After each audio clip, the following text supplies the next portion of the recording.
Hello, everyone. Hey, welcome back. It's been a while. I'm Mike Temple, your host, business leadership experts, founder, CEO of Temple Executive Coaching. And the reason, guys, it's been since a while since we've been back with you is that, we've been working with clients. We're not professional podcasters. We have actual clients that we have to work with. But I have with us today, many of you recognize her, Mrs. Ann Holm, Associate Executive Coach with Temple Executive Coaching.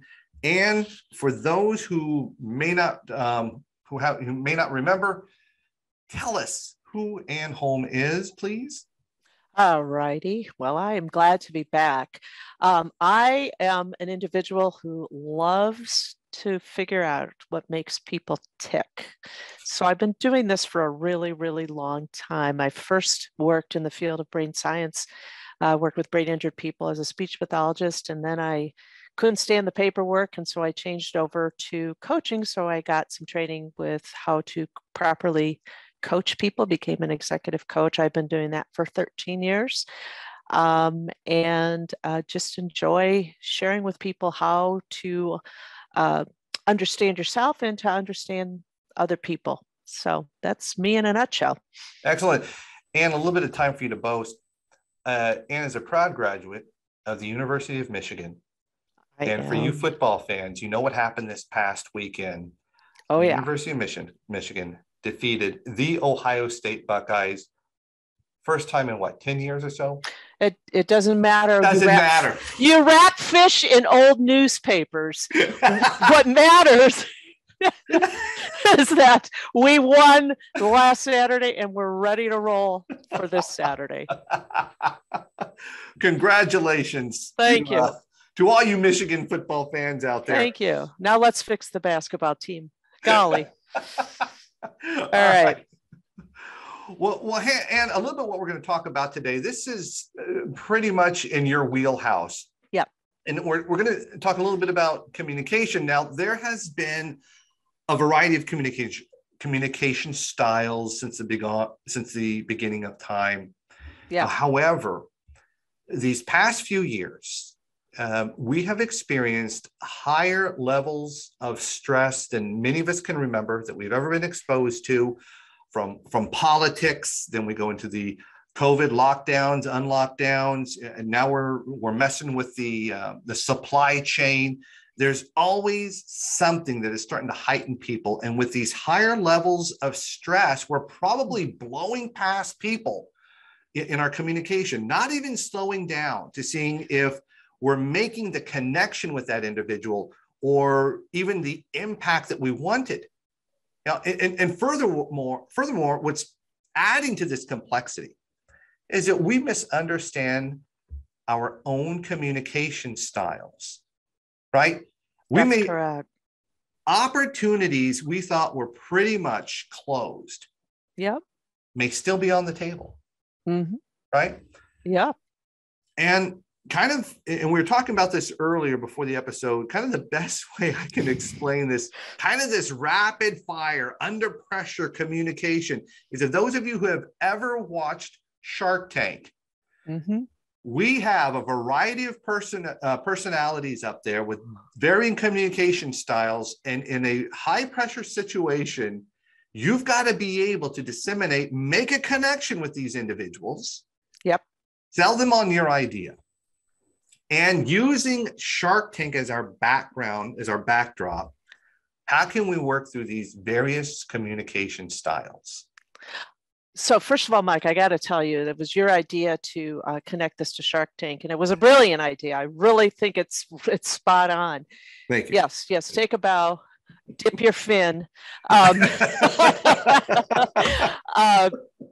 So when you watch Shark Tank and you watch the conversation in which they're basically trying to influence and negotiate product, sell the product, sell the idea. But then after they do that, then they're talking about the terms. Are we going to go with 50 cents on the dollar, 10%, 20, back and forth, back and forth, back and forth. And so you find these individuals talking to this panel of sharks. And so I think about, what's the best way to bring that show to kind of demonstrate what I'm talking about? So I want to just focus on a couple of the sharks, just to give you an idea of what I'm talking about. So there's a shark on there that has been there a long time, is Mark Cuban. And Mark Cuban, I would say when you listen to him, it sounds like all he's doing is arguing with you. And a lot of times he's arguing with you and you think, no chance he's going to be interested in my product. And then he says, I'm in. And you say to yourself, he's in. I mean, he sure sounded like he was out when we were talking about it, right? Just pick it on. Yeah, exactly. So, but as it turns out, he has a particular temperament. It is called a theorist or conceptualizer temperament.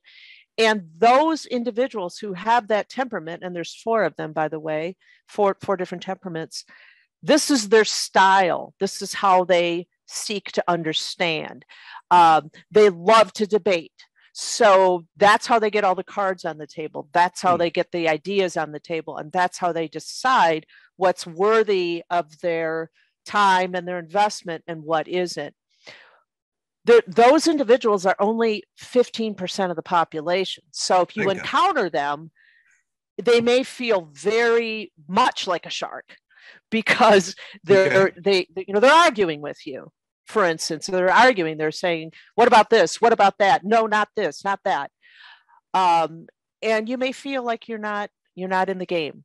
So what I like to do with people is to help them understand not only their communication style, but the communication style of not only somebody like Mark Cuban, but also somebody like Warren Buffett or Richard Branson or J.K. Rowling, these very successful people, but they all communicate very differently. So I like to help people spot that, know what temperament that person is or what their style is. Give them some tips on how to communicate with those types, and also understand their own style so that those conversations can be more effective. Those conversations can be productive.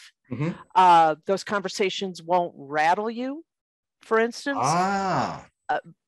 Yeah, because if you talk to somebody who's very different than your own temperamental bend, you could get intimidated. You could be like, golly, there's no way he's interested. He threw this back in my face. I'm going to go where I think somebody else is more interested, but you may not be reading it because you may not be understanding the temperament you're looking at. Okay. And those are some of the opportunities that we're missing. Those are the opportunities that we're missing. Yes, those are the opportunities, but not only for sales or influence, but also for collaboration as well. Okay. So it has there's multiple touch points when you understand the idea of temperament. Okay. So that's kind of a Mark Cuban style. And we can see that that particular style is very prevalent on the show because the heightened pressure. He's got to beat out. Because it almost gets flipped around, right? So after he puts you through his communication style, his communication rickets. Yes. Tell me about this. Tell me about that. What's your cost of acquisition? No, I don't like this. I don't like that. You feel like you've been beat up by him. He now has to kind of the script gets flipped on him a little bit because now he's got other contestants. Well, I shouldn't say contestants, other panels. He now has to convince that individual, I'm the person that you want to invest with. Right. After he's just put him through that ringer. Right. Yes, exactly. Yeah, that's another really good point.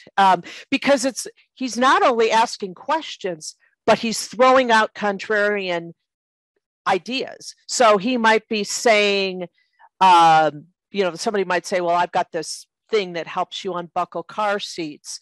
And he might say something like, well, last time I unbuckled a car seat for a child, I used my hand. So he might throw that at you. And it's like, so, what's the big deal here? So it might be even just see how you react to that comment. Okay. Mm-hmm. To see how prepared you are, because he's also got to convince you, like any of the other sharks, yes, on that panel.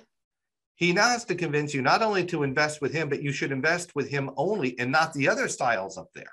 Right. Yep. Right. So there's a lot of back and forth, and there's a lot of bantering, particularly with that temperament. Now they have other temperaments represented on Shark Tank. Also, they're not all like him, right. But many of them are because there's an element.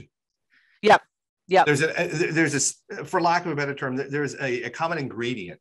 Yes. Right. Between all of them. It might not be as prevalent from individual to individual, but like you're saying, Ann, if you can spot some of these things. Yep. High stress, some of these things come out in high stress situations. Right. But from what I understand, what you're saying is if you can hang in there with them. Yep. Not take it personally that they're picking you, the individual, apart. Well, maybe. Well, it could be. I don't like what Ann does to me, people. But if you can, yeah, there's no denial to that statement. But if you can hang in there with these types of individuals, right? The contrarian, it's almost as if, have you thought of what happens if this goes wrong? Right. They're giving you some things to think about. Yep, it's actually a very productive conversation. So they're not just doing this debate to see if you can take it. I mean, there's a value to that, but it's also the way they understand is to get as many cards on the table as possible, and examine them all to get the big picture thinkers. Right. So they're getting those cards on the table and kind of mixing them around and saying this with this with this, and that's how they understand. So it's a particular communication style. It's a particular temperament. But as I said, it's only 15% of the population. So when you encounter it, you might misread it. Well, yeah. And that reminds me of a couple of experiences I had when I was in investment banking. And I went to the co-founder of the bank. It could be a little, because he was a big personality, bigger than life type of guy. And I was told, when you present your idea, don't say anything until he dismisses you and says the meeting's done. And I didn't understand what they'd say. So I tell him, from the investment banking division, this is what we think we can do. This is our strategy plan, so on and so forth. And right off the bat, he'd say, it's not going to work. Yeah. I don't see that working. Yep. And I just would and I would just sit there. Yeah. And the room would go quiet. And then he'd sit back in his chair and then he'd start talking, well, if this is what you say you're going to do, and if you do this, but if you try to do this, what if we did this? What if we did that? Have you thought of this? And you'd answer the question. Well, what about that? And you'd answer the question. Before you know it, people said he talked himself into it. Yeah. But it was more of, Phil, this won't work from where I see things at this moment. Right. Is what I started to come to understand. From where I sit at this moment, I don't see it working, but let's discover how it can work. Yep. Or let's just throw more cards on the table and see if there's more to it than what just meets the eye. Correct. So, yeah. So you see this, a lot. And so that, and by the way, that's one temperament. There's 4 of them. Tell us about can you tell us the other 4? Sure.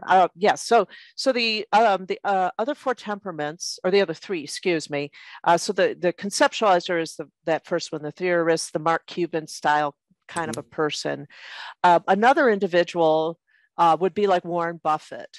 So Warren Buffett is an individual that's known as a traditionalist or a guardian.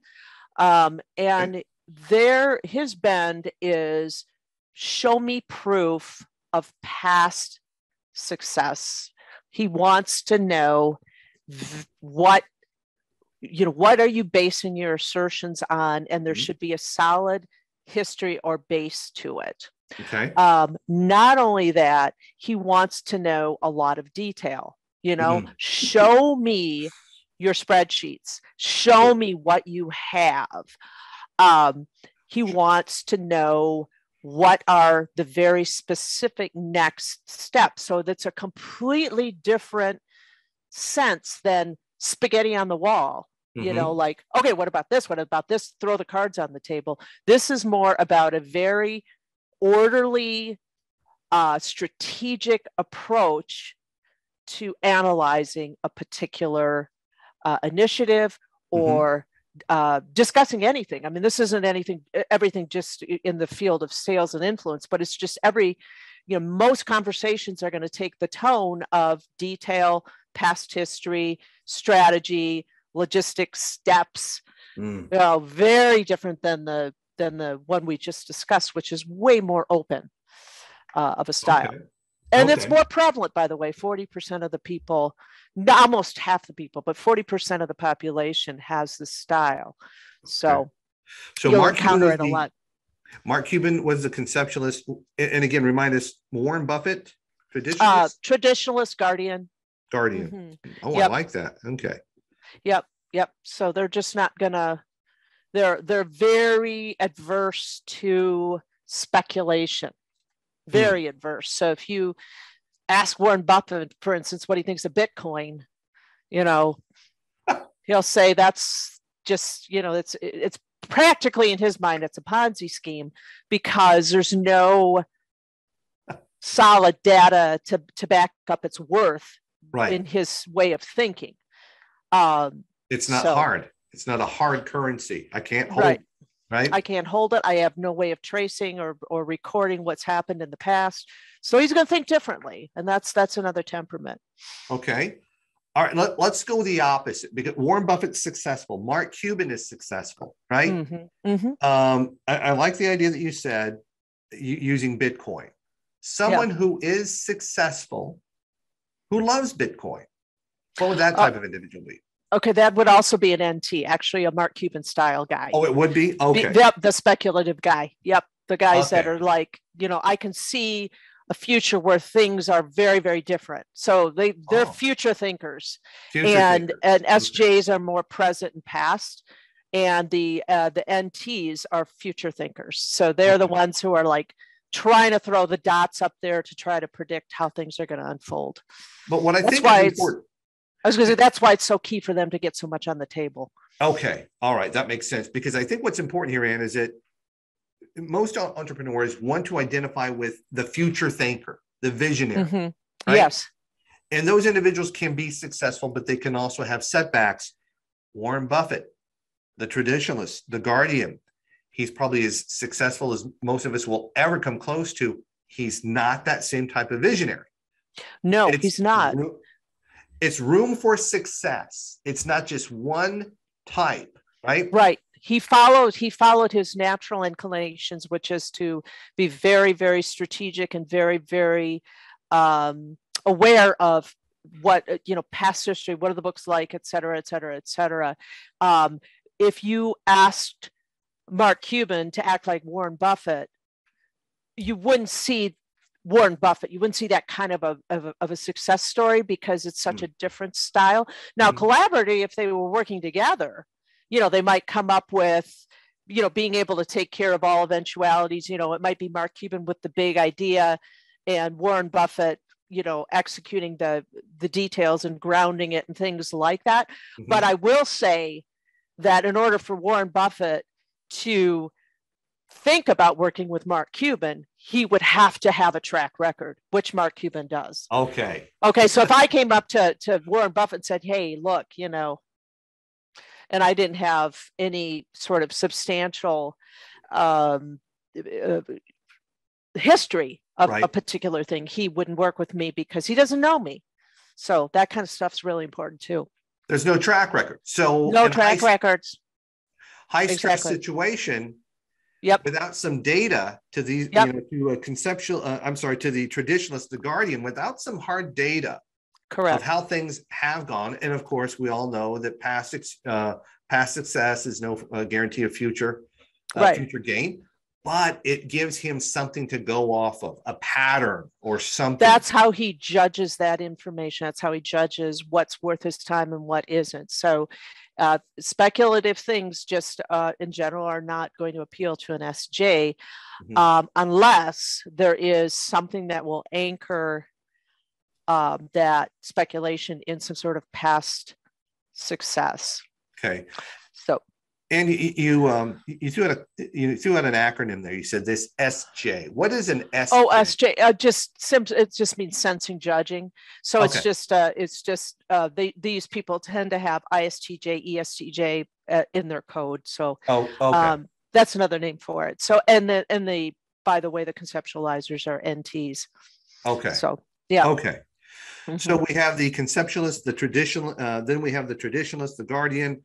What are some of the others? Okay, the other two, one is the experiencer. So another name for them is experiencer, artisan, and SP would be the letters that would be associated with that. Okay. And an individual who really suits that profile is Richard Branson. From Virgin Airlines, Virgin Records, and things like that. So his hallmark is simplicity. So it's he cares a lot about the details. He isn't as structured about it as somebody like Warren Buffett, but he's looking at the details, and they're also looking to be kind of impressive by way of increasing the experience. So if you think about all the things that Branson has had impact on, it's been, Virgin Travel. Oh, we're going to have the very nicest trains. We're going to improve the experience. We're going to, have the nice airplanes, the records. It's all going to be just more impressive and more of an experience. I know Branson, has his little rocket ship. He jumped on. Thing. Yeah, yes, he jumped on Elon Musk's rocket. right. But it's not that he's so much of a future thinker as he is. Let's make the experience a little bit better. Let's make the experience a little bit better. Yeah. So they're the kinds of guys that this is the example that comes to my mind. But if you go to a bar and you say, well, bartender, I want something unique. And they go, all right. And they love to take what's in front of them and give you just something super unique and impressive. And you go, wow, that's so good. That's what you're going to see. So when you're wanting to talk to these individuals, you want to give them a lot of detail, but you don't want to bog them down with structure. The SJ, the guardian types want structure in how things are going to unfold. These guys want a lot of detail, but a lot of room to play and dance and be impressive. Okay. So if you come up to them and you're getting too theoretical, too much concept, too much theory, they're going to be like that. Okay. Yeah. So in a high stress communication, all right, what would somebody probably run into when talking with a Richard Branson? So in a high stress situation, he would want you to be very simple about what it is that you want, not be really specific as far as do it exactly this way. They'll want the details so they can play with it, but they're not going to say exactly do it this way.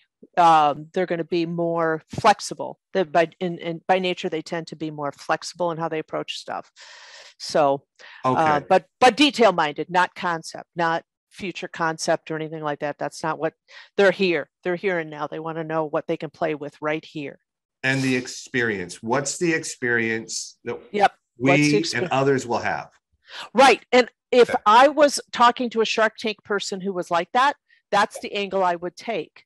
This person's experience with, opening up baby seats, baby car seats is going to be so much better, because imagine they're not going to pinch their fingers. Imagine they're not going to have to struggle with this, that. So that's that problem solving in the moment that improves somebody's experience. It might be an existing thing, but they're improving that experience. And that's when they're really engaged with you. Okay. All right. Okay. So we've got the conceptualist, Mark Cuban type. We've got the traditionalist, guardian, structure individual. That's Warren Buffett. We've got the experiencer, the artisan, simplicity. Yeah. Let me make the experience even better than what's happening now. Exactly. That's the Richard Branson. What's the other? So the last one is the idealist. So these are the individuals who are future thinkers, but their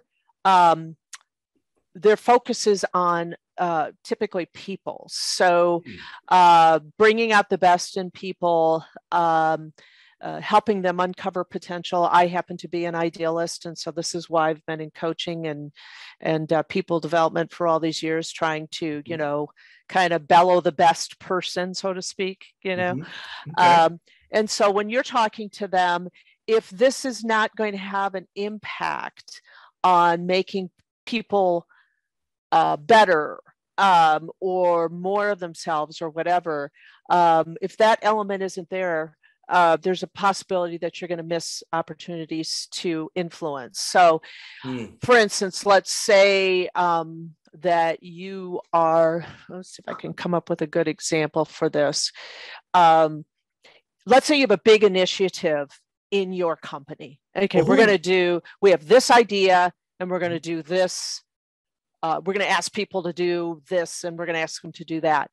What the NF's job would be to say, here's how we can create engagement. This is how we're going to get people on board. This is how we're going to make it so that they're attracted to those ideas.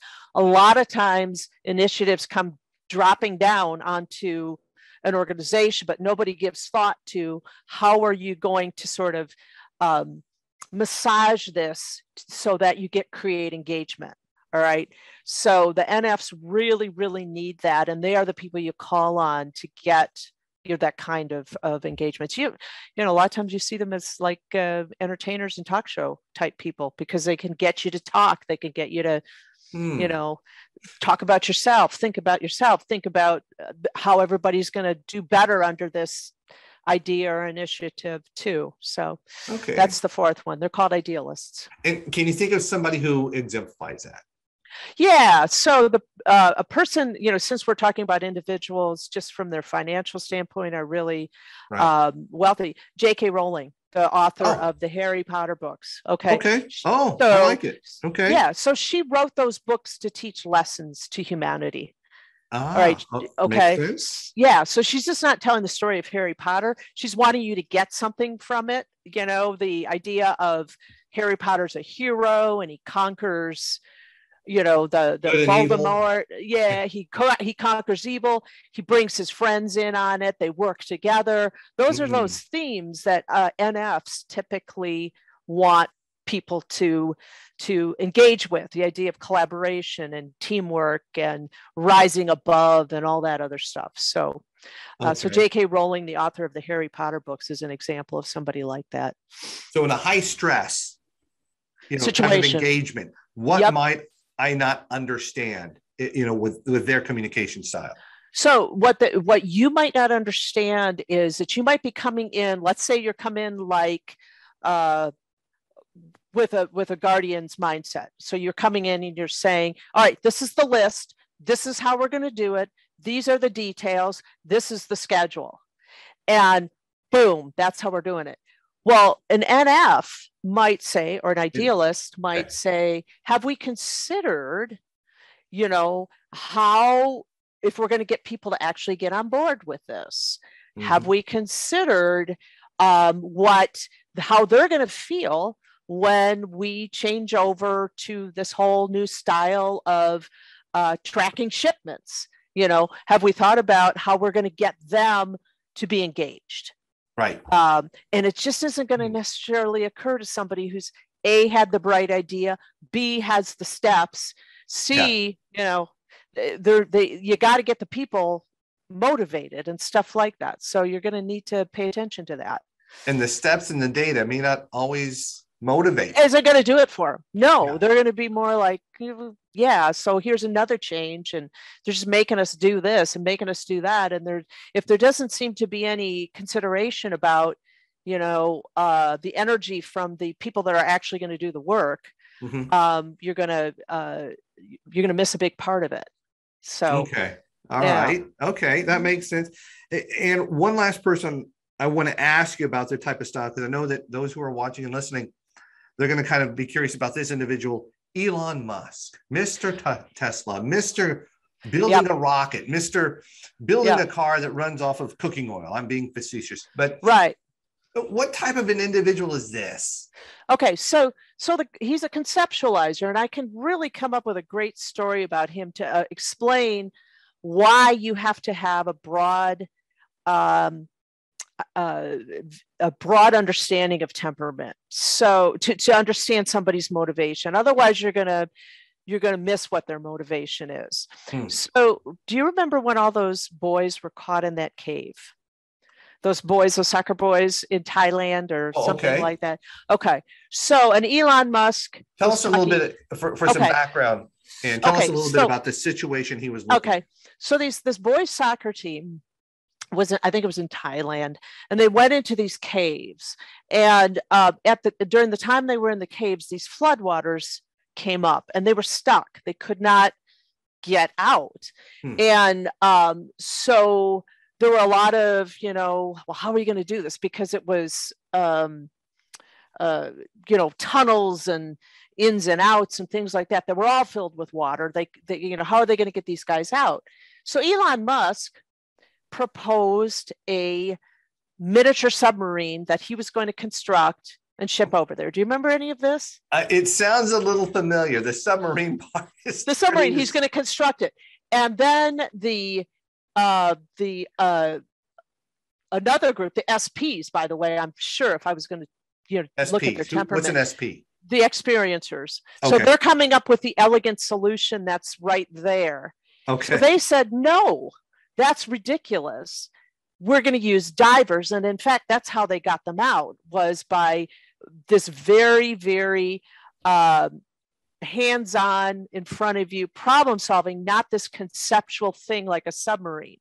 All right. But the point that I want to make beyond that is, because these two clashed as far as how they would approach getting these guys out of the caves, they started insulting each other.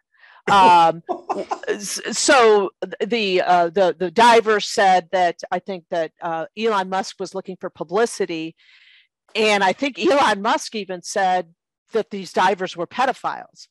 I mean, they just started throwing arrows at each other, when in fact those were two really authentic approaches to try to solve that problem, but they were totally different. Well, and one of them was very conceptual and future thinking, and one of them was, no, this is how we do it, and we problem solve here with what we've got, and we get in there and we do it. So, and under stress, yes, you could start thinking the other person's got, something's wrong with them, or they don't care what you have to say, or worse, you can start slinging arrows at each other. So it's super helpful to understand your style, the style of who you're trying to talk to, and also what does that situation call for, Right. Right. Yeah. That problem solving situation. What do we need? We actually need somebody to get in there and solve this right now, not wait for a submarine to be built and shipped to Thailand. Well, and again, and I want to come back to the point, conceptualist Mark Cuban, traditionalist, guardian, structure type of individual, Warren Buffett, the experiencer, the artisan, they like simplicity, but they want people to the experience is most important to them, Richard Branson, the idealist, bringing out the best in people, J.K. Rowling. All of these are different styles. That's correct. Right. And all of them are successful. Extremely. Yep. Mm-hmm. So a certain style does not mean you'll be more successful. Right. So when we see these 7 things that Elon Musk does in the morning, the 5 things that Warren Buffett does, and if you try to emulate something you're going to inevitably fail. Exactly. It's similar, in my view, to when people who are already organized write books on how to get organized to people who have a more free-flowing strategy in their life. Yeah. It never works because organizers are already organized. So they give you the tips on how their temperament gets organized, when in fact it's absolutely, you might be able to get a few nuggets out of there. And if you're open-minded, you can, but to remake yourself into the image of that temperament can be a real challenge. So, and so again, as we're high pressure situations, like we're all stressful situations, like we're all facing, Anna, you and I had a podcast earlier. We talked about the 9 saboteurs of people coming back to work through COVID. And one of the important links to all of this is, yes, we have these 4 categories and we're looking out at other people.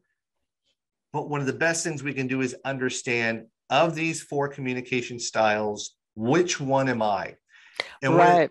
One of the things you've taught me, Ann, is that out of the 4, it doesn't mean that you can't have elements of all of them. That's correct. And you should. And yes, we all have elements of all 4 of these, but some may be predominant more than others. That's correct. Right. So if I'm not, if I have different styles, it doesn't mean I won't be successful if I'm not a Warren Buffett. Right. Especially if I have, like a J.K. Rowling's, type of temperament. It doesn't mean if I'm not like someone else, I can't be successful with who I am. I think the important thing that I've learned, and your clients as well, Ann, is yes, it's about other people, but not in but it's also about me, not in a selfish way. It's about me. No. Right? Yep. The way I like to put it is self-awareness is other awareness.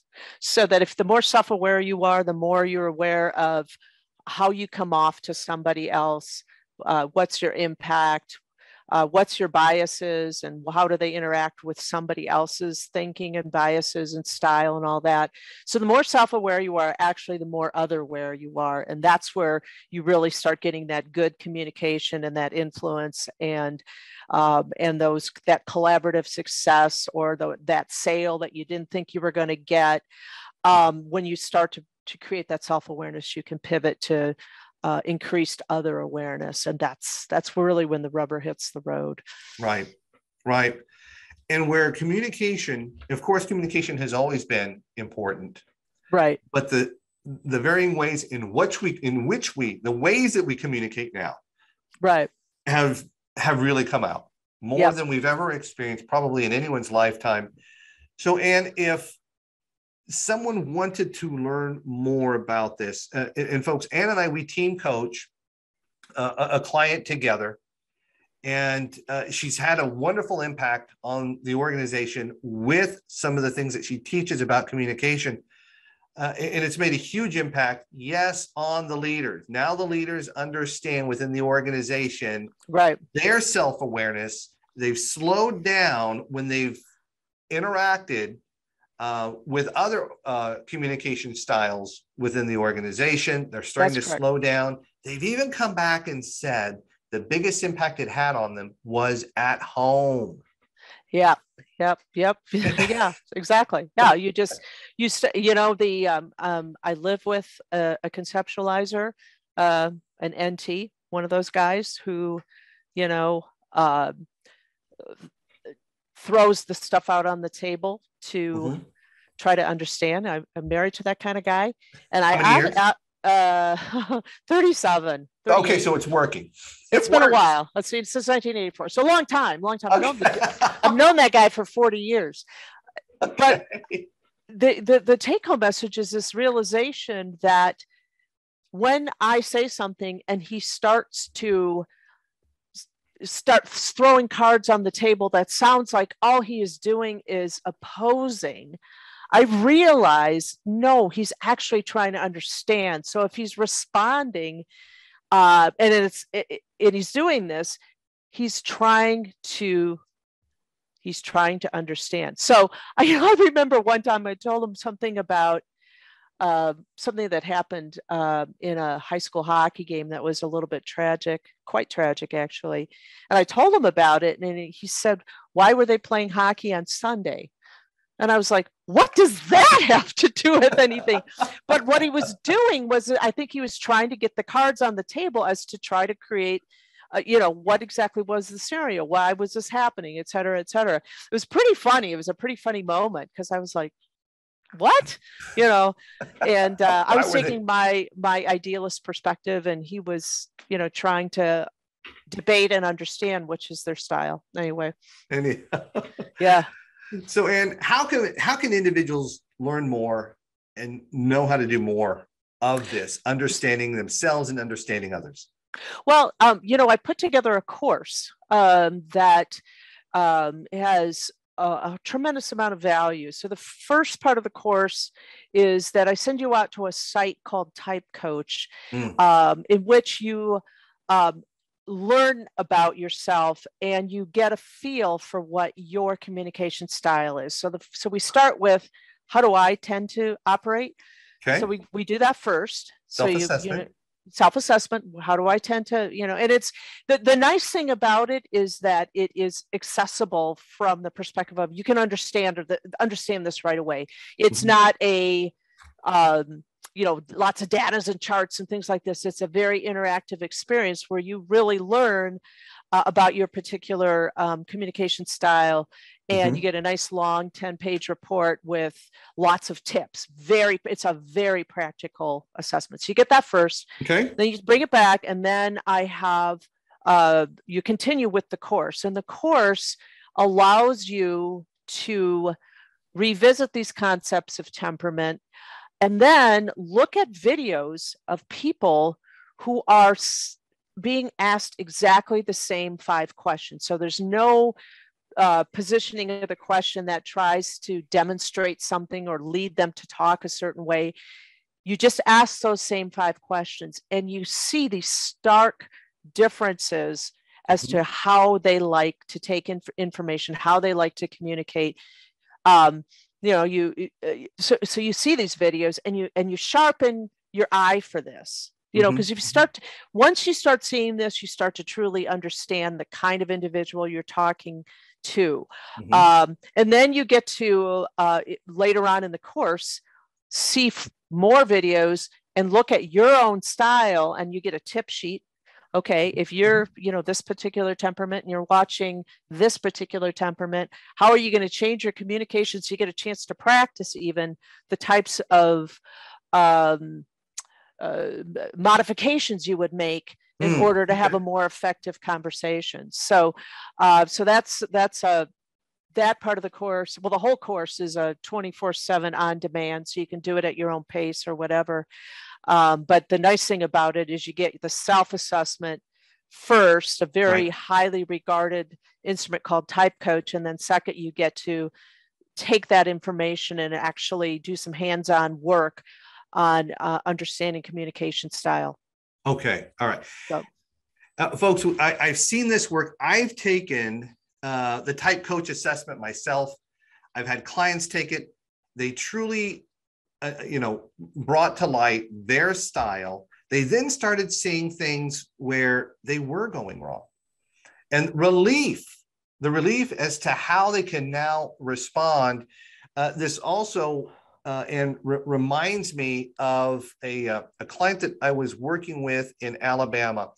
Ann and I, we focus on the logistics industry. We're starting to gain some traction in the franchising industry. But this particular gentleman who ran a very successful organization, nice guy, we put together a strategy. And when his leadership team would come to him with suggestions on how to, execute certain ideas, or present ideas to him, he would ask them, okay, so tell me how this is really going to work. They would feel as if he was beating them up.